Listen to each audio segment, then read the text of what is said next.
Welcome to Pathfinder Wrath of the Righteous, which is finally here. Now, before I start on my actual intro, I would like to offer a thank you to Owlcat Games for providing me with a free press key for the game. I am deeply grateful for that. And if you want to buy the game, it is available on Epic Games Store, it is available on Good Old Games, and it is also available on Steam, so you have all your options cut out for you there. If you want to buy it on Epic, you can also buy it with using my creator code. If you want to support my channel, please be aware that I will receive a small cut for any purchases that you do via the Epic Store with my creator code, which is Caledon NO. That is NO for Norway. So, for those of you who have followed my channel for some time, you are probably remembering me playing Pathfinder Kingmaker, which was one of the most fun role-playing games that I have played in a long time. And I have been quite excited about Wrath of the Righteous ever since it was announced. So, yeah, this should be interesting, and I am very much looking forward to it. Now, the story of the game, I'm just gonna take the description that they have posted for the game itself on Steam, which is that your path will lead you to the Worldwound, where the opening of a rift to the abyss has unleashed all-consuming terror across the land. For over a century, the neighbouring nations have fought fearlessly, trying to drive the enemy back, but to little avail. Now, you have the chance to put an end to this conflict, but the path to salvation is far from clear-cut. Will you become a shining angel backed by noble paladins, or a powerful necromancer with hordes of immortal undead in your thrall, or something else entirely? Lead your army and challenge mighty demon lords. Your crusade will set in motion a chain of events that will leave you and the world itself forever changed. And, of course, you have the regular play your hero your way with, they say there is 25 classes and 12 character races, more than 1,000 spells, feats and abilities to suit your personal playstyle. There is a little modification to that, but we'll get back to that because I was kind of like, oh wow, when I actually went into the character creation. And of course, as to be expected from a game like this, there is a consequence to every choice. And Owlcat says that your decisions have more weight than ever before. Your goal is clear, but you must forge your own path to it. Who will die and who will live? Who will stay and who will go? Make your choices and watch the world around you change. And that seems like a very interesting tidbit there. So I'm looking forward to see. Sorry about that. To seeing how that actually plays out. They've also added the real time with pause, or actually that's what they had in Kingmaker before they had the turn-based patch, but they've added both those modes to the game, so you can choose to play the game with turn-based combat, or you can have the classic old style Pathfinder Kingmaker style, which was what I used in my series, where you can do real-time combat with pause. I'm going to do turn-based because I prefer turn-based in games like this, so I actually look forward to playing with turn-based. There is a cast of more than 10 unique companions, which is also interesting. You can earn their trust and respect, and they will have your back no matter what dangers lie ahead. But if you get their backside or bad side, well, maybe it's time to part ways. So, yeah. And then the core mechanic in Kingmaker, of course, was the kingdom management. In Wrath of the Righteous, it is the crusade, where what they say is that you will need much more than a party of adventurers to cleanse the land of its demonic scourge. Take command of the crusaders and lead them to victory, both as a strategist controlling the battle from above and as a field commander in a new tactical combat mode. And I'm looking very much forward to seeing how that plays out as well. And then finally, you get to choose your path. This was mentioned earlier on in the top, but this actually, like, I'm really looking forward to seeing what this entails, probably late game. Because explore 9 unique mythic paths, obtain extraordinary abilities, and shape everything that comes next. Your decisions might transform you into a celestial angel, a raging demon, a powerful lich, a cunning trickster, an otherworldly Eon, a rebellious Azata, a wise gold dragon, an insatiable swarm that walks, or remain mortal and walk the arduous path toward becoming a living legend. So yeah, that sounds very interesting. I'm really looking forward to see how that is. Now, I am playing on the 1.00M build. I'm not sure if there will be a 0-day patch. If there will be a 0-day patch, that will be tomorrow. So this might not be the in terms of any bugs that we might encounter in the episodes that I record tonight. There might be stuff that will be patched on day 0. So I don't know. I have no idea. I haven't checked, but just keep that in mind. Let's explore the settings, which is yeah. There's enough settings here. You have the language, of course, where you can select between English, Russian, German, French, Spanish, and Chinese. And I seem to recall that either mods or maybe even things like community translation, calls for community translations might add more translations to the game. You have the sending of statistics to help them with bugs and things like that. I've enabled those. You can have enabled improved crusade loading times at the expense of RAM and video RAM. You can set the AI to not use expendable spells, do that manually. You can set action bar slots to autofill or off. You can enable looting during combat, change the font size, you have bloodstains, gore, quick movement. You have the tutorials. I'm going to turn those off, except for the crusade and the army, because I don't know how those work. You have autosave, you can enable disable that. You can set slots from 0 to 25. I'm going to set that at 20. The default was 3, and I think that is a bit too little. You also have quick save slots, again from 0 to 25. I'm going to keep that at 20 as well. Tooltip delay, you can have equipment comparisons, simplified spell descriptions. Then you have auto pause on many various options here. This is mostly for the non-turn-based combat, but also on the overworld. For instance, if you're walking around and then somebody detects a trap, the game will automatically pause so that you don't accidentally walk into the trap and so forth.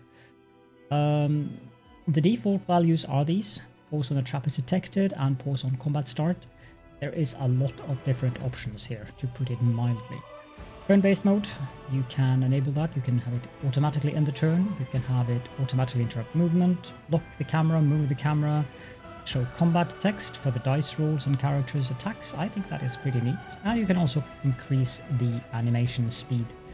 I'm going to leave that at 1.0 for now. You can go all the way up to 3, but later on in the series I might increase that to, for instance, 1.5 or 2.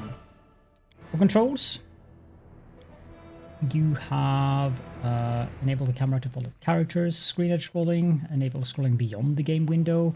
You have speed for scrolling. Actually, I'm going to up that to 60.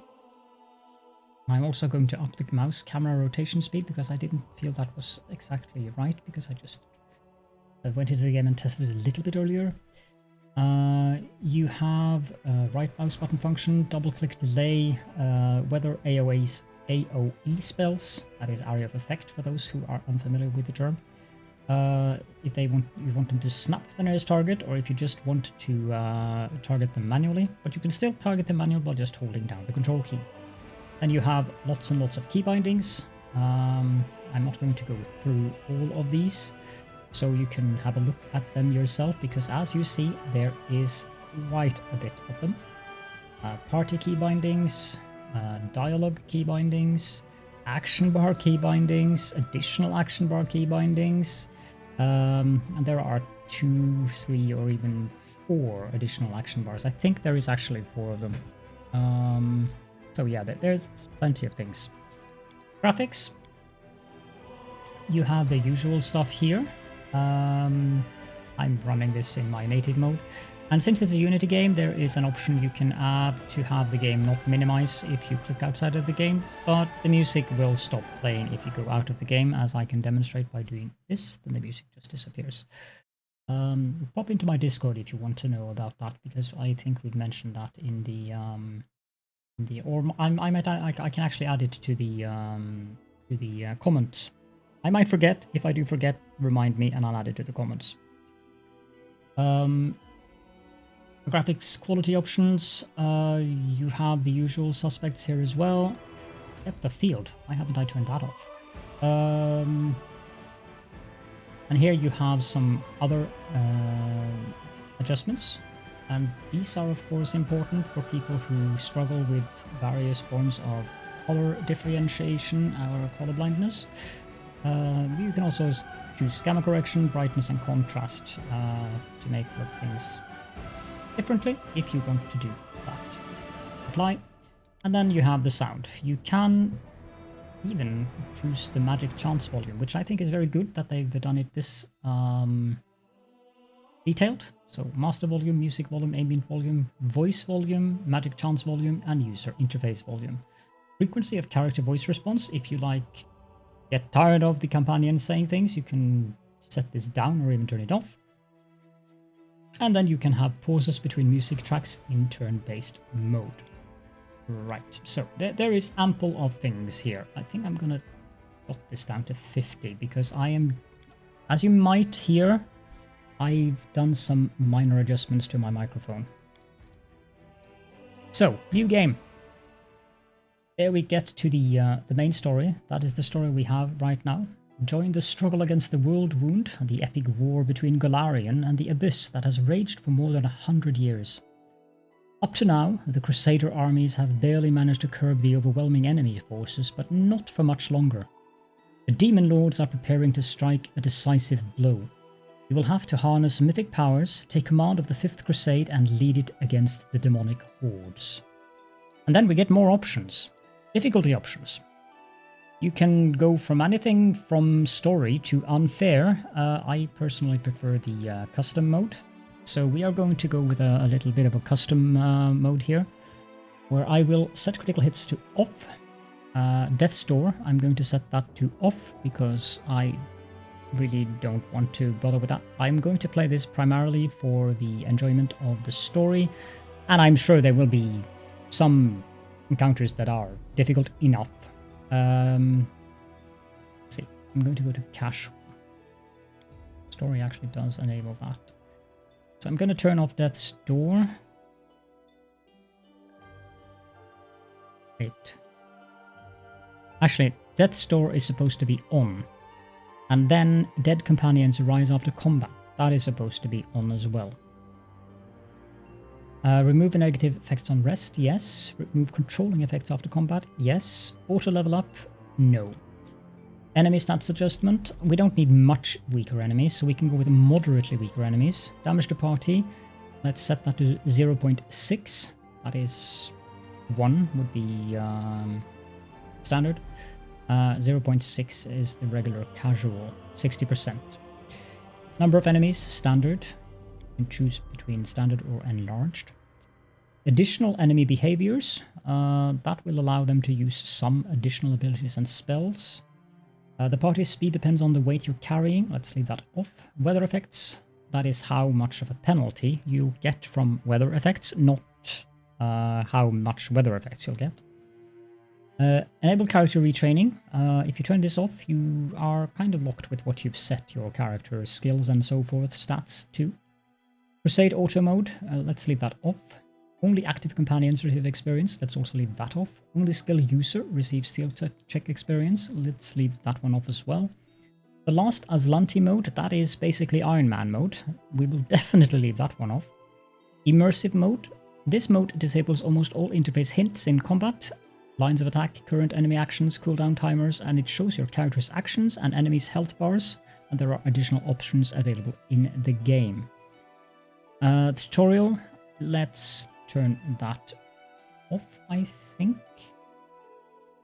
I don't think that affects the intro scene.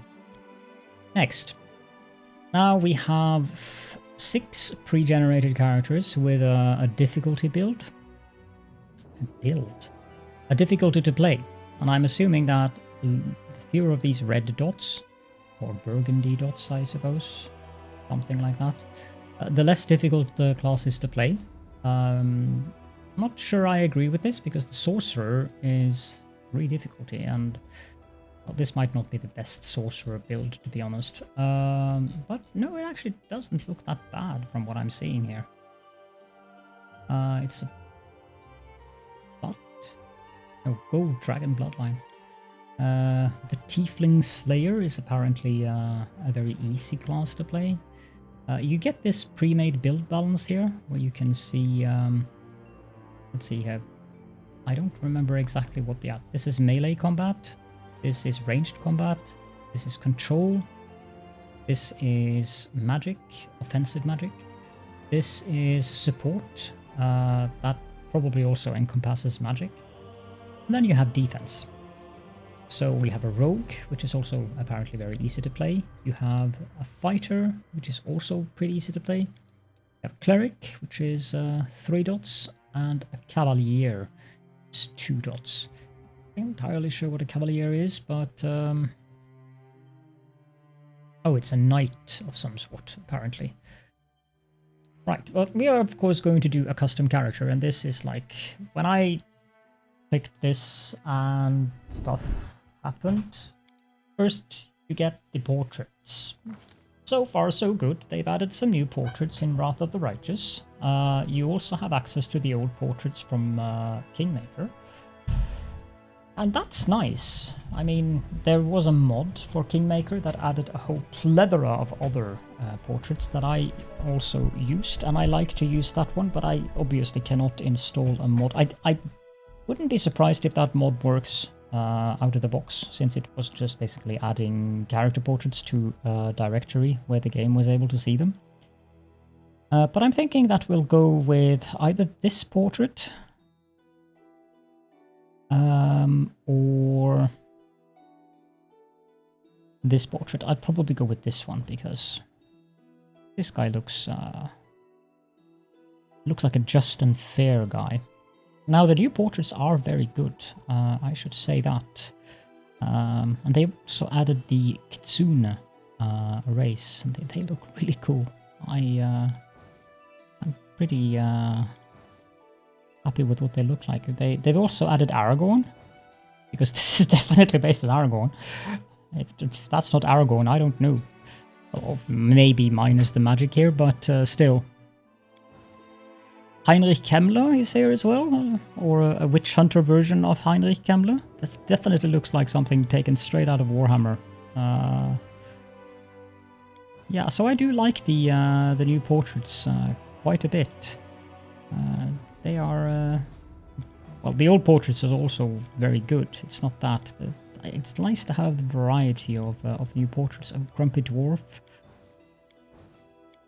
So yeah. We'll go with this one. Kingmaker characters. Oh, it's the character portraits from Kingmaker. And why is Baron Varn? Why is he here? He should have been down here. You can actually play as the good old characters from. Oh gods, Lindsay. Yeah, I don't think I'm gonna miss Lindsay. Rhaegar. Kristen. I have no idea who that guy is. He looks interesting though. Conan. Barbarian. Ah, I remember her, but I don't remember her name. She looks like a Night Sister though. And this is obviously the same woman. Oh, she an elf? She might be an elf or an half orc, I'm not sure. But yeah, the portrait. Oh dear. Yeah, we're gonna go with that one. And now for the fun part. So, 25 classes is what the game says, but each of these classes have at least 6 subclasses. And then, on top of that, you have the 13 prestige classes. So, in effect, there is more than 200 class choices here, and that also counts in the multi-classing paradox that people are going to be struggling with, especially if you have AP, analysis paralysis, or action paralysis, depending on how you want to extend the abbreviation. Some of these classes were present in the old game, like the Vivisectionist for the Alchemist. It was usually a very good class to play. But note that it does show you a difficulty modifier. So you have the Arcanist. I'm not sure if this is a new class or if it's an old one. And I'm also not sure exactly how these guys work, because I haven't played the Pathfinder tabletop version, so I'm not familiar with all of these classes. Barbarian, that is a good old... most people who are familiar with the role-playing games will understand what a barbarian is. The Bard, yep, they're here as well. The Blood Rager, this is a berserker as well. So it looks like it's a kind of a hybrid of a barbarian with a little bit more defense and support abilities and a little bit of magic. So that's an interesting combination there. Cavalier, they have an animal companion, which is a faithful steed, so they probably get a horse or something else. And then you have all the subclasses for that, of course, like the gendarme, the knight of the wall.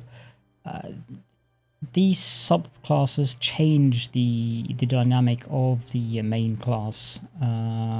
So you can, for instance, say go to cleric, and you have, let's see, there was one of these, I think.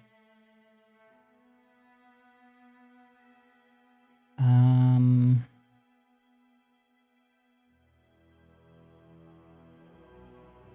think it's like the Crusader, for instance. You get more focus on being able to go into close combat. But then again, of course, you have the Paladin and the War Priest, so it's kind of mixed out there. The Druids, you can go with a Blight Druid, which is kind of a corrupted Druid, or you can go with a basic Druid. I have no idea what a Drovier is. Oh, they view their allies and companions as a herd, or pack to be protected and directed. Right, okay, well done. You have the Fighter, of course, and here we have the good old Aldori Defender from the Aldori Sword Lords of Brevoy, which is who we got to know in Kingmaker. Mutation Warrior. Right, okay, so I guess the Chaos Gods have a little bit of influence in this world as well. Hunter. I don't think the Hunter requires a massive explanation. Bows and animal companions with a little bit of divine spells mixed in. The Inquisitors. Now, if I was playing together with Wally, I would of course have to play an Inquisitor, even though it's not probably my favorite, but this is like a kind of a war cleric. Probably the judge. The strength and conviction of some Inquisitors is so great that their one word can sentence an enemy to death while increasing their allies' power. The one thing that I kind of miss a little bit is it would be nice to see these build balances for the subclasses. You have the Kineticist. It's an interesting class, but it's very difficult. as it says here. It's one of the most difficult classes to master. You have the Magus, which is also a difficult class, because it has a lot of micromanagement involved. Monks, I kind of like the monks, and I also very much like the new monk class that they've added, the Zen Archer, because I like ranged characters. But you also have things like Student of Stone, which is very obviously a tank character. The Sensei, a revered teacher who imparts lessons on the oneness of mind, body, and spirit, along with occasional correction that is subtle and swift. And this is probably a more buff class monk than the regular one. But the monk abilities are quite useful, and often taken when multi-classing.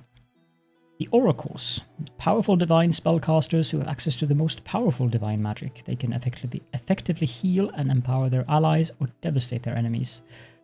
I'm not sure if... yeah, they get curses. That's interesting.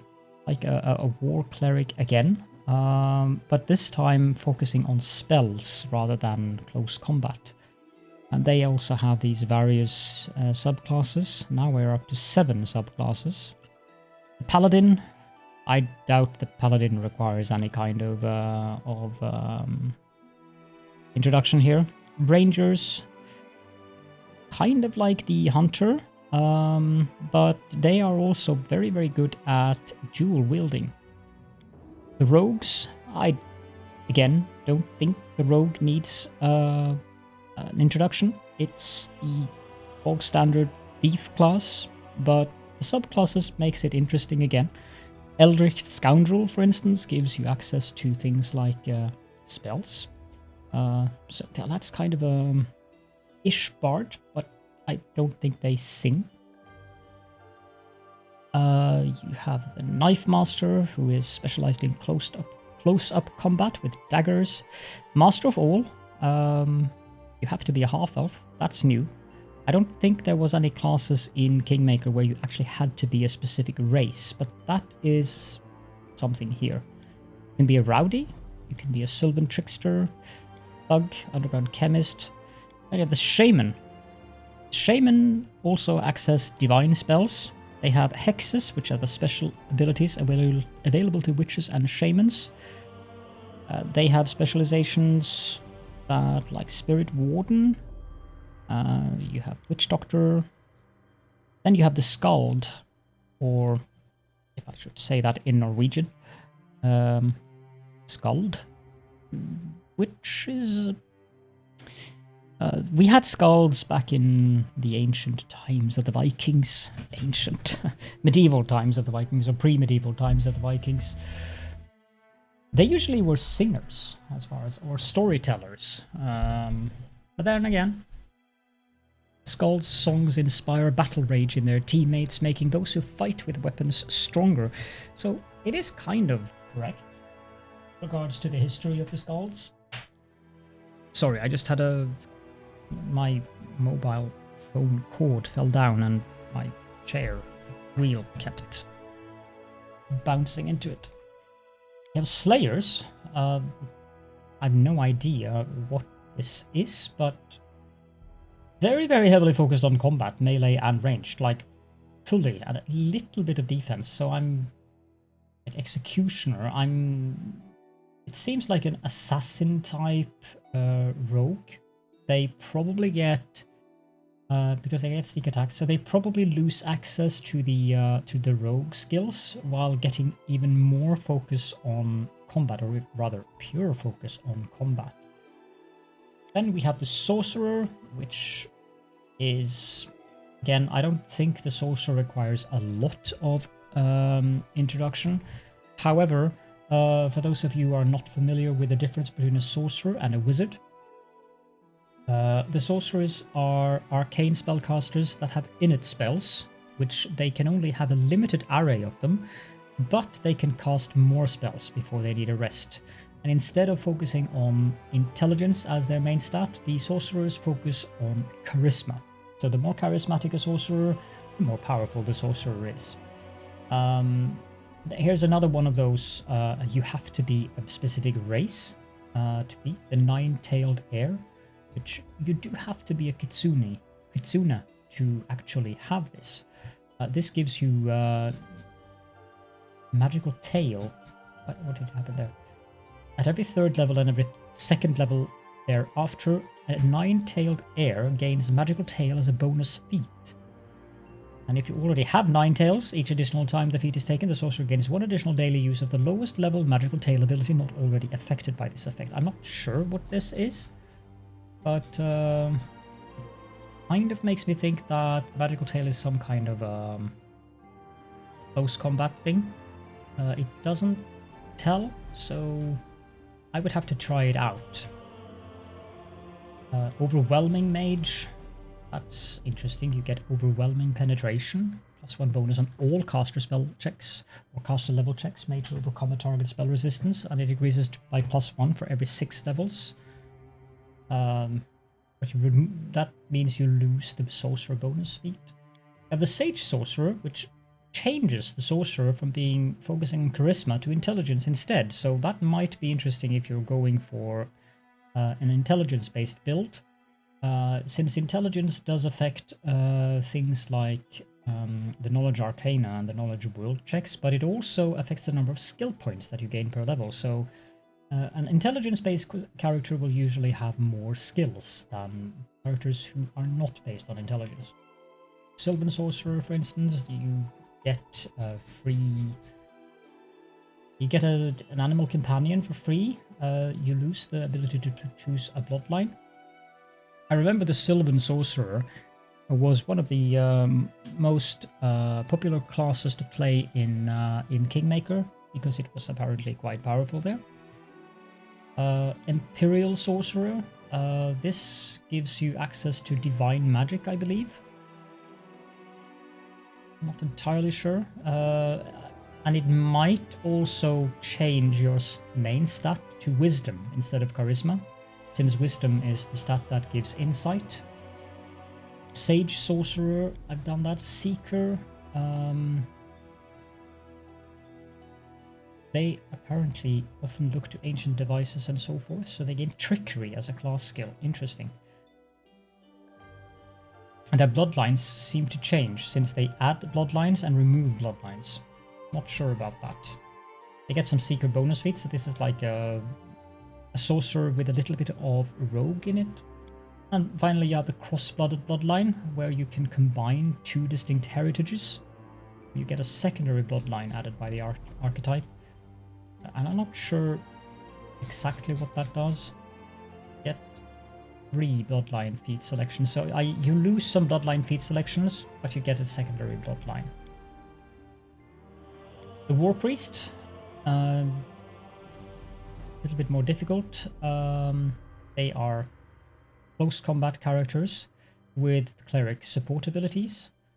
Then you have the Witch, arcane spellcasters that additionally get hexes, and they get a patron, elements, death, or fate, and they also get a familiar, of course. There are various choices you can pick here as well. Some of you might question, why did I go through all the sorcerer classes? Well, I'm going to play a sorcerer, so that's why. Then we have the wizard, the good old classical intelligence-based magic user who has free access to spells as long as they can add them to their spellbook, usually by finding a scroll.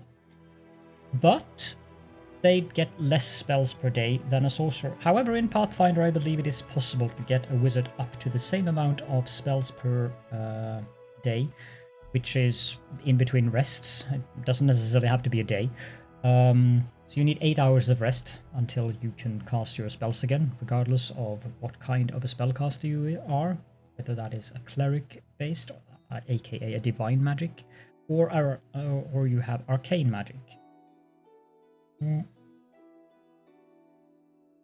you have the 13 prestige classes. These are only available through multi-classing. Multi-classing, of course, is a huge thing. Some of the builds in Kingmaker was like 4 or 5 classes, and they combined some really powerful feats and abilities that the classes get. Like, for instance, you could go to the monk here, and you can see that the monks get key power and an armed strike. Can I see if I can go in here? Yeah, this one, for instance. If a monk is unarmored, you get +1 armor class and command from your wisdom bonus, and that increases by 1 for every 4 monk levels thereafter. So this one is one of the things that people often would take monks to do, but I think there was another one as well. I don't remember which one it was. I don't know if I can see that here. The other class that was very popular to take 1 level in was the Vivisectionist, because of the sneak attack. And you'd also get the proficiencies for the Alchemist and something else as well, but I don't remember what. It might have been the saving throws or the class skills. I'm not sure. Or rather, I back then I remember what it was, but it's been so long that I no longer remember. The Aldori Swordlord. I don't think I need to explain what this class is about. The name speaks for itself. Student of War, the same goes for that one. Duelist, that probably also goes for that one. But look at the Swordlord. You'd probably want to be a fighter or a fighter-ish class because of these, specifically these feats here that you need. Since the fighter gets a bonus feat every 2nd level. Student of War, that might be possible to take with other classes as well. I'm not sure what's the good thing, bad thing about this.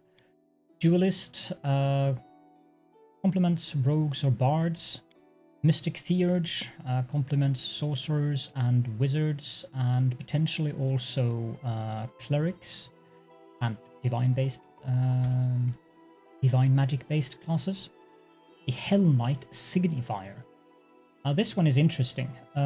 You have to either have arcane armor training or be a warrior priest. So I think this one is more or less based on the warrior priest. I believe it's this one, not sure. Then you have the Eldritch Knight, which is kind of a... if you have a wizard or a sorcerer and you get the martial weapons proficiency, you would go into this to get better combat ability. The Dragon Disciple is exclusive to the sorcerer, but not these 3 archetypes. And you also have to have a draconic bloodline. So this is exclusive for the sorcerer, and it gives you some pretty nasty close combat abilities. There are some very, very powerful sorcerer builds involving the Dragon Disciple class. Lore Master. Again, you need to be able to cast both divine and arcane magic spells from 3rd level, and you have to have one of the following meta magic feats, and also need the feat skill focus. This is probably best suited for a wizard rather than sorcerer. Stalwart Defender. This is a tank class style. The Assassin.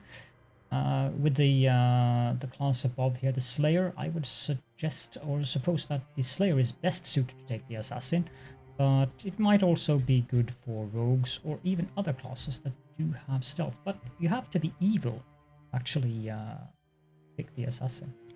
The Arcane Trickster, that's an interesting class. Rogues with magic. The Hell Knight.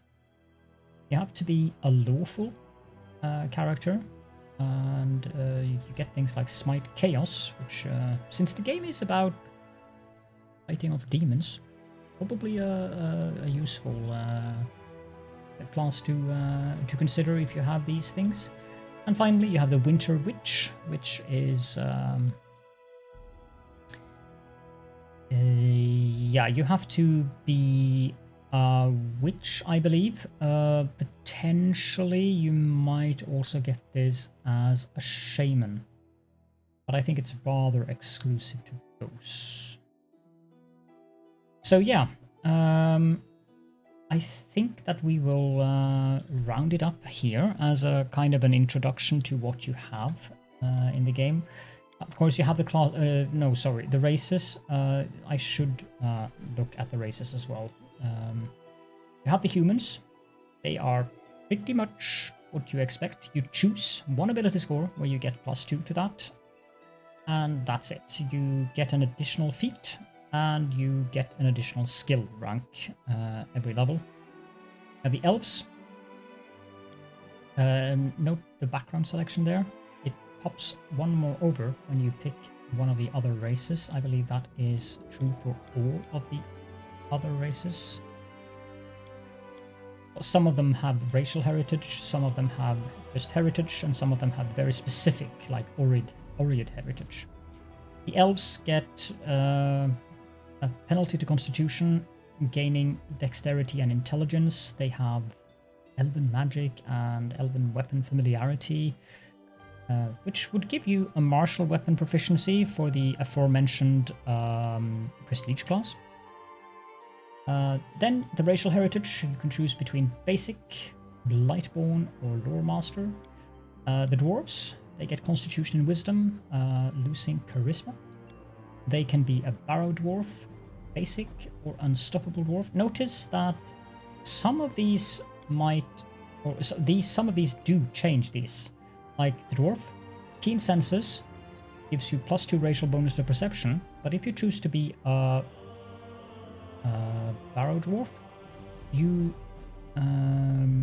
lose keen senses, defensive training, and hatred, but you gain +1 bonus on attack rolls and a +1 dodge bonus to your AC against undead, and a +2 racial bonus on your religion checks. You have the gnomes. Lose some strength, gain constitution and charisma. You can be a basic pyromaniac or a traveler. Okay, so they hate reptilian humanoids. Okay. Halflings, you lose some strength, but you gain dexterity and charisma in exchange for that. They have slow movement, which is not nice. But they do get halfling luck, which is nice. So you can be a basic, or a craven, or a hasty halfling. Half-elves, they get, like the humans, to choose one ability score that they get +2 bonus to. And in addition, they get a little bit of the elven race traits here, since they are half-elvish. You can be basic, and then you get the adaptability feat, where you can have one skill that you get +3 until you have 10 or more ranks in it, then you get +6. So this one is quite good. You have dual heritage. You lose adaptability and keen senses, but you gain +2 racial to will saving throws and elven magic, and you also get the ability elven magic. And you have kindred raised, which gives you +2 charisma, but losing all of these. You have the half-orc. Again, this one functions like the humans. You just pick one of these stats which you want to have +2 to. And you can be basic, you can be human-raised, which gives you skilled, but loses ferocity and orc weapon familiarity, or tribal. Then you have the Azimar. They don't get any here, because they have to pick a heritage. And you have the basic Azimar, which gives you wisdom and charisma, and +2 racial bonus to persuasion, and you also get to use the Searing Light spell once per day. Angelkin, strength charisma. Emberkin, intelligence charisma. Idlekin, constitution charisma. Lawbringer, constitution and wisdom, and I'm just assuming that you guys can see the abilities they get. Muse Touched, dexterity and charisma, and Plumekith, dexterity and wisdom. Then you have the in addition to that, you also get to pick your background, but you also get to pick the bloodline over here, but we'll get back to that later on, I think. The Tiefling, they can be quite a bit of various things. So again, you get the bonuses from your heritage here. You have Beast Brood, Falspawn, Foulspawn, Grimspawn, Hellspawn, Hungerseed, Motherless, Pitborn, Shackleborn, Spitespawn, and Tiefling Basic. Then you have the Oread. I'm not sure Oh, right. They are half elementals. You can have a gem soul, you can have an iron soul, or you can be a basic warrior. Then you have the Dhampir, which is half vampires, interestingly enough. The half-living children of vampires birthed by human females. They can be regular Dhampirs, get dexterity and charisma but loses constitution. You can be a Jiangshi born, you can be a Moroi born, a Nosferatu born, a Vampire King born, or a Vitala born. And finally, we have the Kitsune, and they are so cute. They are shapeshifters, by the way. They can either be a regular Kitsune, dexterity, charisma, lose some strength, or they can be a keen Kitsune, dexterity, intelligence, and again, lose some strength. So there, I think that is a better thing. All of these various background selections, they only give you some skills, maybe some abilities. I'm not sure why anyone would pick none unless they want to have a very, very hard game. I mean, there's usually no penalty to this, but it also affects the storyline, of course. So there might be that. If you have none, that will affect the storyline in a different way than the others, because a lot of these things affect the storyline and how the story goes, as far as I've been able to tell. Now, that was a very long introduction of the game, longer than I thought it would be, but then again, with more than 200 classes and me kind of selectively picking through the various ones, there you go. I'm going to make another video before I actually start recording this series itself, and that video is going to be about the character creation. So we're going to go to there, so I'm not going to be a Kitsune, even though I do like them. So we'll stop here, and then we'll go into a character creation episode as well, and then we will go into the game itself, which I just played like 15-20 minutes into the story just so I could see how the game performs and everything is really nice. So yeah, I am looking forward to that. But first of all, the character creation and why I do the choices that I do. I prefer having a video of that, and I might eventually make some character creation videos, like helping you guys choose what classes to pick, what classes to combine. But in that case, I am going to be relying on other people's knowledge as well, and I will of course accredit people. If you have suggestions for combining characters in Wrath of the Righteous, then do please forward your builds to me, and I will make a video of them if I think it looks like a good build. I would be more than happy to do so, and credit you for it as well. So, with that said, I hope that you enjoyed this introduction to the game, and I hope that you are as excited as I am over the game. If you want to buy the game, you will find links in the description of this video, and in any of the videos, actually, that I publish for the game, to all of the various store outlets where you can get it. But for now, if you have any questions or comments, of course, do leave those in the comment section. I will do my best to respond. And thank you all so much for joining me. And I shall be seeing you all in the character creation episode. Bye for now.